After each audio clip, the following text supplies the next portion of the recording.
Yo, what up, Grab 5D here. As part of Raid's 6th anniversary celebrations that is still ongoing but is almost coming to an end, content creators are recording this type of videos to look back on the journey so far, because for a lot of us it's been 6 years, 5 years, or even 4 years or less. So but personally for me it's been 5 long years of playing Raid Shadow Legends, and in this video I want to answer how many questions? 5 questions that Raid has put out. Okay, 6 questions that Raid has put out to us content creators to see, how we started the game, our best champions, and a lot of other things. Of course, you the viewers can participate in this type of videos also in the comment section by answering these questions on your own, and you might just have a reward for yourself.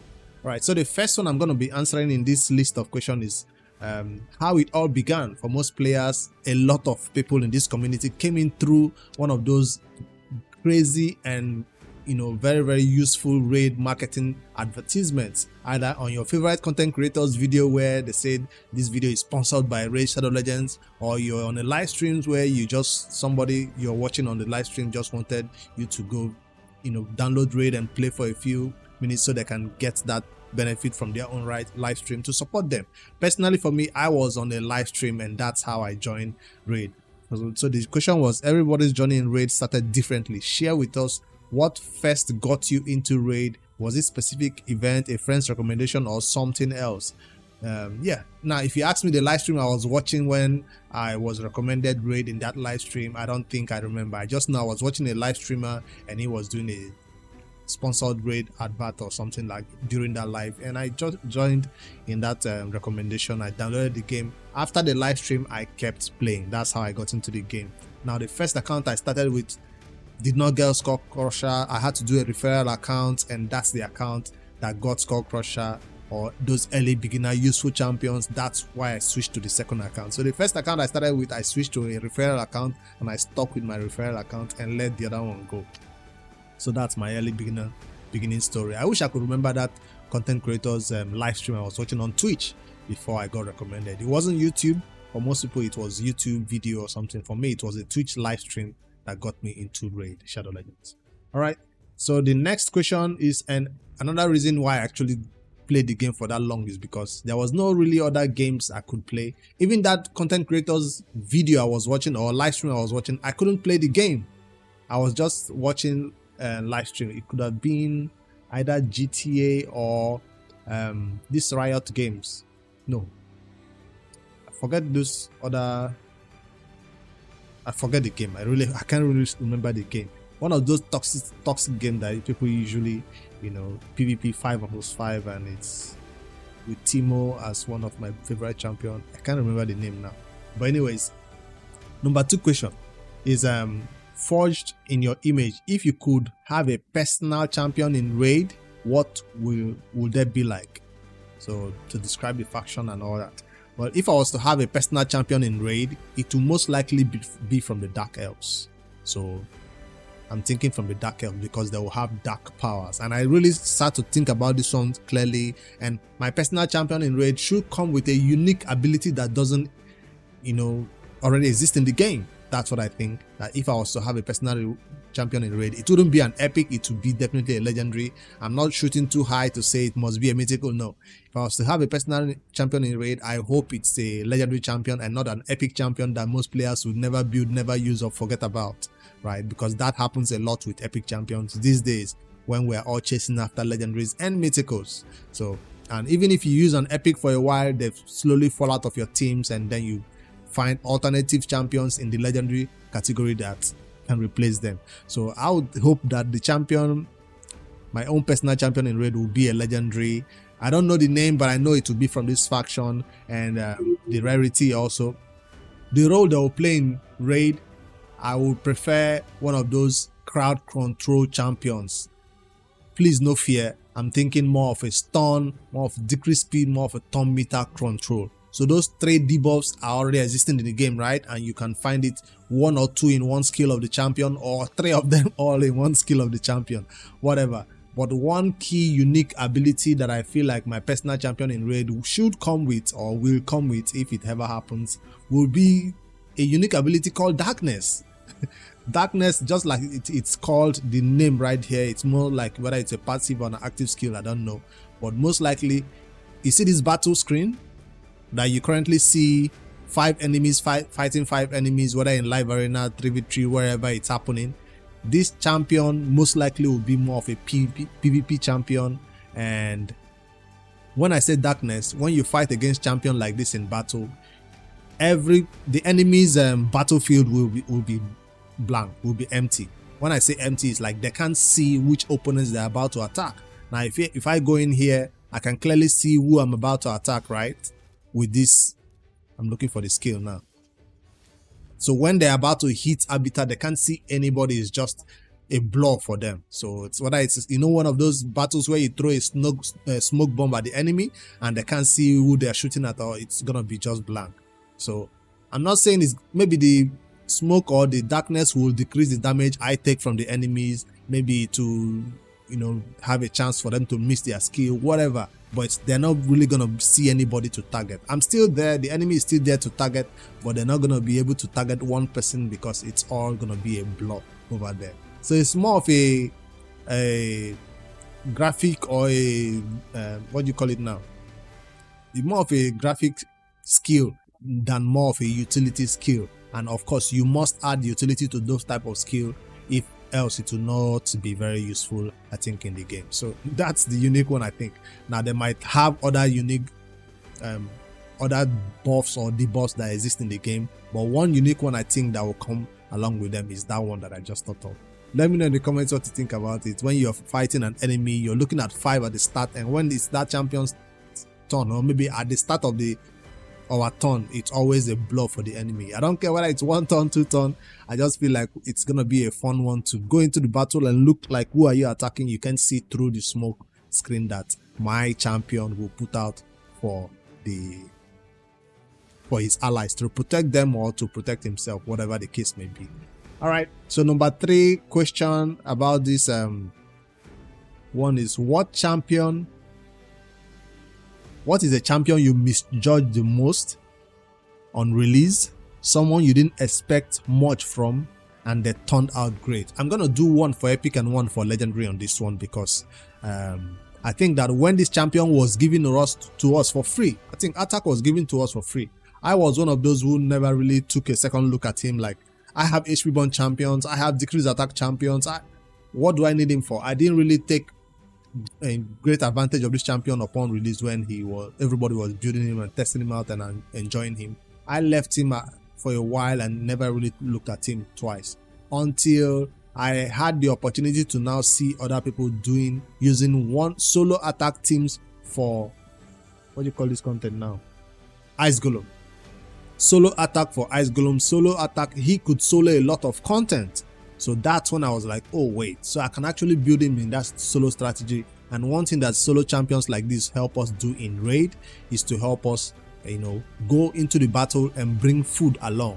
So that's one thing that I was like, damn, that's so super good. So if everybody dies right here, now at a lower stage, of course he can solo, but at the hard 10th stage, he was one of the champions that made it possible for me, because initially my team was not 100%. This is totally 100%, and he was the one that made that possible. So initially I was using one other legendary that we got from the, you know, this other content, Doom Tower, that we get that can also do solo strategy, but he's pretty slow and it relies on poison. Attack relies on HP burn, and that's what makes it very, very good. So for the epic category, I think one champion I underrated the most might be Inquisitor Shamel.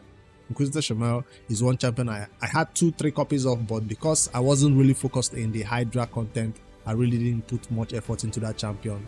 Despite knowing fully well what it does for the Hydra, I was going in with cleansers who could remove the cleanse instead of Inquisitor Shamel who could remove the fear, instantly. So when I started using him, my Hydra battles went up considerably in terms of the difficulty I could beat, and then the damage I could make, or more champions, more rules I could add to that team. I've also not put my Inquisitor Shamel in a pure damage build. Right now I'm focusing more of him just doing that passive cleansing of the fear than contributing damage to the team. This is something I'll have to work on next.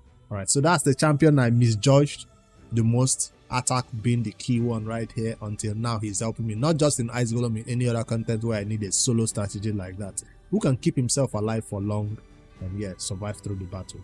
All right, now the next one is the unpopular take. It's time to reveal your raid heel that you will die on. Is there a champion community doesn't rate highly, but you firmly believe is underrated? Why do you think they deserve more recognition? Now, I had to think about this one for a while, and can't really say for sure which champion that I feel like is underrated. And now I see, is there a champion community doesn't rate highly, but you firmly believe is underrated? This one is going to be a hard one for me. I scrolled through my list, and the only one I could really think of was not underrated. They are clearly known for what they can do. You can't give an epic champion this unique ability. The only one I can think of right now who is still in my end game team till now is gonna be Fane. That's the one I can think of right now, because for a newer player coming into the game, you use that champion for a lot, but you not expect an end game player who's been playing for almost 5 years to still be using Fane as a default damage dealer in raid right now.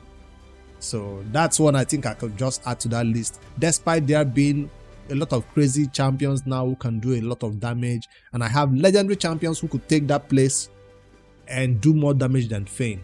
But I feel like Fane is gonna be the one I put in that list of a champion that I feel like is underrated. If a newer player pulls Fane, they're not super excited about it. They feel like she's gonna be hard to build, needs a ton of stats and all that, accuracy, damage and all that. But for an end game player like me, I feel like she's still very, very useful in my team. So still use her in my Demon Lord. Now, do I use Fane in any other content? No, not really. But definitely, if there's an epic content in Sintranos that needs a damage dealer, Fane is in there if it's a condition she can meet. So that's the one I'll just throw in there, because that's going to be a hard one to answer. Is there a champion that you believe is underrated? That's going to be a hard one to answer. Why? Because at the same time, you don't want to overhype a champion who everybody says is trash and get flamed for it, right?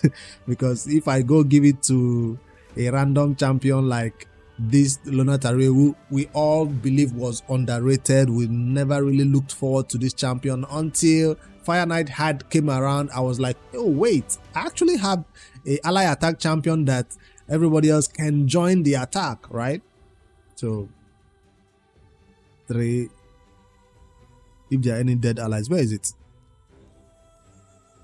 Increase damage, then teams out with all allied attack champion. I had Longbeard, I had Farakin the Fat. I was using those two champions, Farakin the Fat, Longbeard, and then at Fire Knight came around and I had to go build this champion specifically for Fire Knight hard, because of all allied join attack, not just everybody, 4 people going into the attack. So that's one champion I feel like was underrated. But now everybody had Mikage and nobody is looking at Fane. I mean, looking at that champion again. So whichever one I can give to that position, either Fane or that Lunatario, who at release definitely at release everybody looked at that Lunatario as a trash champion. Maybe I'm wrong about that. I know when I got this champion I wasn't excited. Was it? I think it was a fusion, or I forget how it was given to us. Alright, the 5th question is, looking back on 6 years of raid, was there a champion or event you missed either intentionally or on accident that you regret? I missed only one since then. All the fusions I've been doing so far, I've not missed out on anyone except one, which is Yoshi the Drunkard. And I do not regret missing out on that Yoshi the Drunkard. I still don't have the champion till date. I think it's a Ogrin Tribes faction champion. I don't know what faction it belongs to.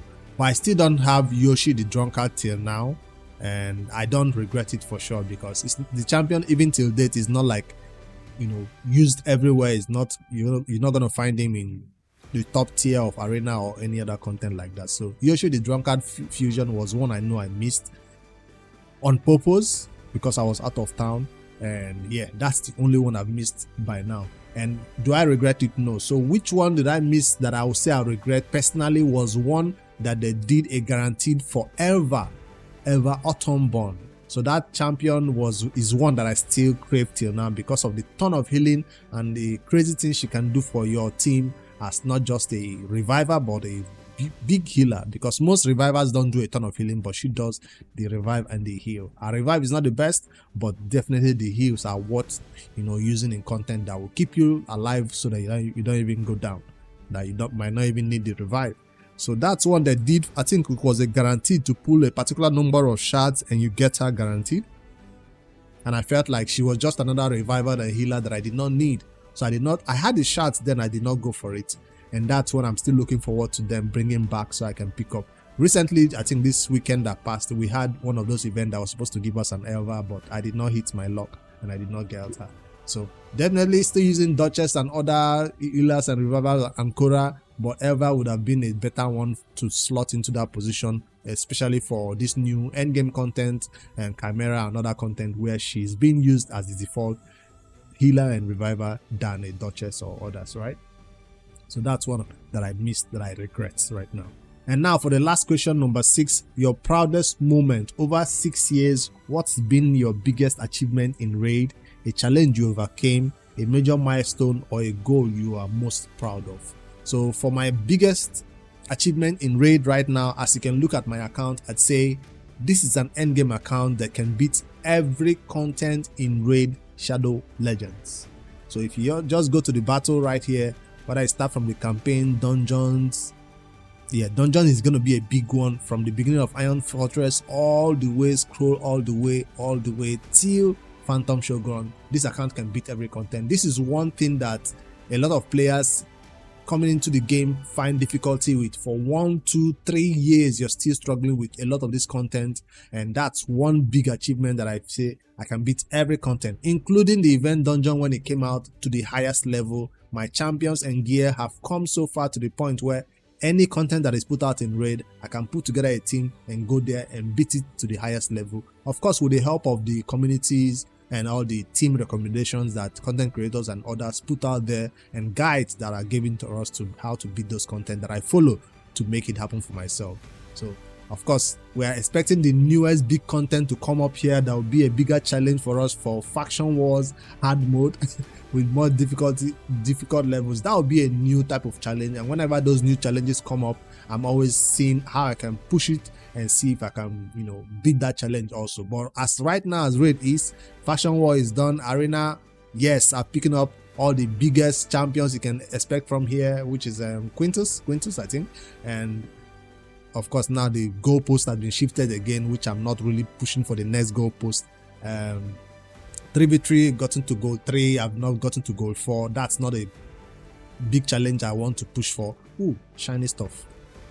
But at least I can sometimes buy my legendary, secret shards from here, and that's what I aim for, because I don't push that content. PvP is not my best suit, and Doom Tower had always achievable, done, get all the rewards every day. So that's my achievement that I can say that I've achieved in Raid. Corset City, normal and hard mode, I can definitely take down this boss every rotation that it comes around. Now what about all these other stages? I can do it. Last time I came up to S20, S21, and then I just didn't have the time to push anymore.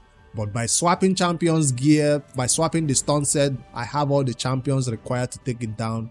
And so definitely all my triple hosts are down. It's just the time now. So definitely I can say I can beat all this content, including Corset City hard mode, and picking up all the resources along the way. And I guess I'm at that level in Raid where everything is not yet so easy that it's trivial. I still have to put in time and effort into making it happen, but at least I can say I can do it. I have the champions, I have the gear, and that's a long way to go in Raid. I think that's my biggest achievement or milestone, beating everything that Raid has to offer for you, including this new clan boss Chimera, where I have tried Ultra Nightmare, but I prefer to do Nightmare because of the clan is currently taking down Nightmare consistently. So including the newest content, which is this one. Chimera is the newest content. So I'm looking forward to the next big content from this Faction War hard mode, so I can go take that down too.